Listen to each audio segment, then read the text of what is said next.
السلام علیکم دوستان. افغانستان د هند په ایلو هم لوبې وکړې. افغان لوبډلې د بایللو لړۍ روانه وساتله او په دې سره یې نه یوازې د نړیوال جام سپار پای ته ورسوي بلکې د هند په ایلو یې هم لوبې وکړې. د نړیوال شل جام په ترڅ کې افغانستان او نیوزیلند لوبډلو ترمنځ د ابوظبي په شیخ زاید لوبغالي کې لوبه ترسره شوه. د لوبې په پیل کې افغانستان د لوبې پچه وګټله او توپوهنه یې غوره کړه. افغان لوبډلې په ټاکل شوي شل اورونو کې د اتو لوبغاړو په سوځېدو سره 140 منډې جوړې کړلې. افغانستان بیا هم هغسې و لکه په مخکې لوبو کې چې په پیل کې ښه لوبه نه سوه کولی. عزرت الله عزازي، شهزاد محمدي، رحمان الله ګربز دوی په درو سرو باندې 12 منډې جوړې کړلې. که د شهزاد پر ځای عثمان غني ته چانس ورکړل سوی و، عثمان غني به نن ډېر زبردسته لوبه کړې وای. یو خو به یې ویکټ ساتلی وای، بل به یې منډې ډېرې کړې وای.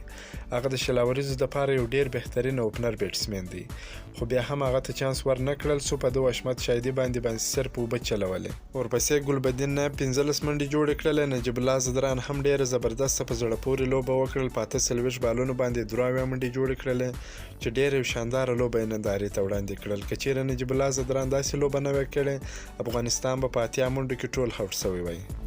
نیوزیلند لوبډلې د 125 منډو هدف په 18.1 اورونو کې د دوه لوبغاړو په سوځېدو سره پوره کړ. افغانستان ته یې ماتې ورکړل. نیمې پایلوبې ته یې لار وموندله. د نیوزیلند لپاره مارټین ګوپټیل 28، ډیون کانوي 14، کین ویلیمسن 40 ناسوځېدلې منډې وکړلې. د افغانستان لپاره مجیب او راشد یوه ویکټ ترلاسه کړل.